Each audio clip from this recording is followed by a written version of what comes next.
Universitas Pancasakti Tegal merupakan kampus swasta yang berdiri pada tanggal 1 Maret tahun 1980 di Kota Tegal. Berada pada kota yang menjadi pusat perdagangan dan jasa di jalur Pantura Pulau Jawa ini, menjadikan Universitas Pancasakti Tegal unggul dan terdepan dalam penyelenggaraan pendidikan tinggi sesuai dengan dinamika era globalisasi.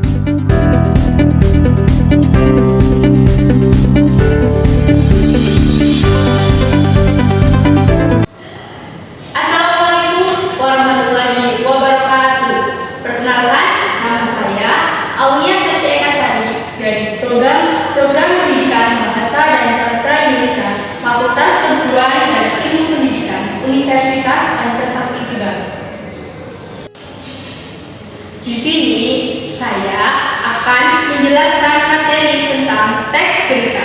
Apa sih itu teks berita? Teks berita adalah suatu teks yang berisi informasi mengenai suatu hal kejadian atau peristiwa yang terjadi dan masih hangat dibicarakan oleh banyak orang. Berdasarkan cara penyampaiannya, berita dibagi menjadi dua. Apa saja sih? Yang pertama adalah berita yang disampaikan secara lisan. Berita yang disampaikan secara lisan sering kita dengar dan dilihat melalui televisi. Dua, secara tertulis. Berita yang disampaikan secara tertulis banyak dijumpai di media seperti media cetak berupa koran, majalah, dan lain-lain. Selanjutnya adalah ciri-ciri teks berita.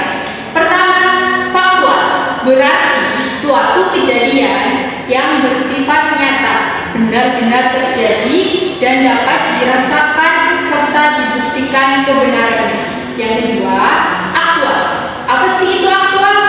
Aktual berarti kejadian yang bersifat baru, terkini, dan sedang menjadi pembicaraan di kalangan masyarakat umum. Tiga, unik dan menarik.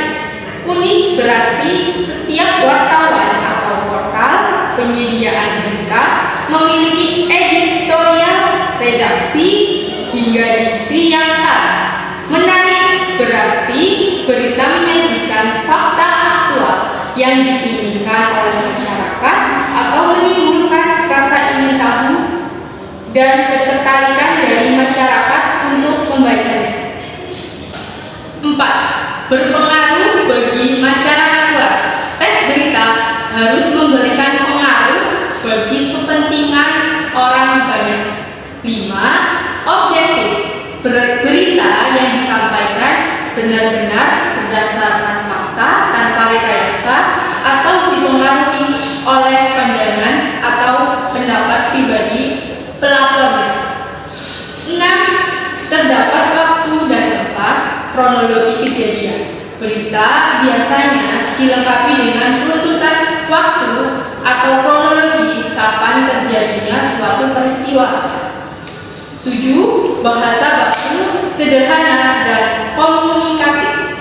Pada umumnya, berita berisi tulisan yang menggunakan bahasa baku sesuai Webi, sederhana, namun tetap menarik dan tidak membingungkan ketika dibaca. Selanjutnya adalah fungsi dari teks berita. Pertama, untuk mendapatkan sebuah informasi. 2. Untuk menambah wawasan. 3. Sebagai pelajaran hidup. Selanjutnya adalah jenis-jenis teks berita. Pertama, yaitu berita langsung. 2. Berita mendalam. 3. Berita penyelidikan atau penelitian dari berbagai sumber. 4. Berita interpretatif atau pendapat penulis. 5. Berita opini atau pendapat ahli.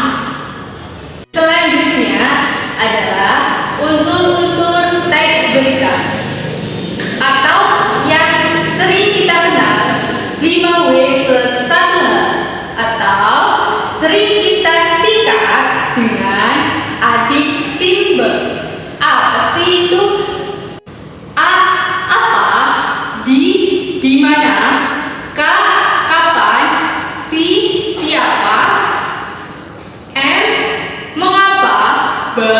Bagaimana? Selanjutnya adalah penjelasan dari unsur-unsur teks berita. Pertama, what, apa? Menjelaskan apa kejadian atau peristiwa yang diberitakan. Dua, where, di mana? Menjelaskan di mana tempat kejadian. Tiga, when, kapan? Menjelaskan kapan waktu kejadian. Empat, who, siapa? Menjelaskan siapa saja orang yang terlibat. Lima, why, mengapa? Menjelaskan atau memuat alasan, sebab, dan akibat. Enam, how, bagaimana? Menjelaskan proses terjadinya suatu peristiwa. Selanjutnya adalah struktur teks berita. Struktur teks berita ada tiga. Pertama, orientasi berita. Dua, peristiwa. Tiga, sumber berita.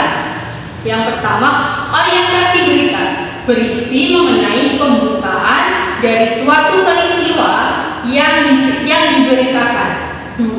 Dua, peristiwa. Peristiwa berisi mengenai jalannya kejadian dari awal sampai akhir. Tiga, sumber berita berisi mengenai sumber didapatnya berita tersebut.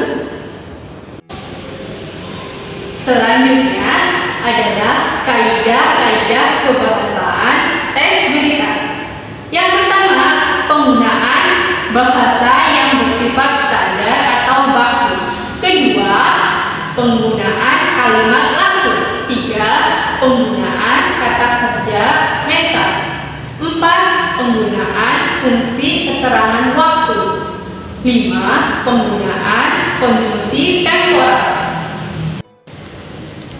Dan yang terakhir adalah contoh berita. Sungai Ciliwung meluap, 2 desa terendam banjir setinggi 3 meter. Terjadi banjir bandang di sekitar Sungai Ciliwung. Banjir tersebut diduga karena hujan yang turun sangat deras dari jam 7 malam waktu Indonesia Barat hingga pagi jam 9 waktu Indonesia. 2 desa terendam dan banyak keluarga yang mengungsi di kampung sebelah. Sekitar 137 kepala keluarga kehilangan tempat tinggalnya karena banjir. Pemerintah segera memberikan bantuan berupa tempat pengungsian, air bersih, makanan, minuman, obat-obatan, dan pakaian. Sebelumnya juga pernah terjadi banjir di desa ini sekitar 2 tahun yang lalu, tetapi banjir tahun ini lebih besar dibandingkan dengan tahun Salah satu penyebabnya juga diduga karena kebiasaan masyarakat sekitar yang membuang sampah sembarangan di Sungai Ciliwung sehingga terjadi banjir ketika musim hujan.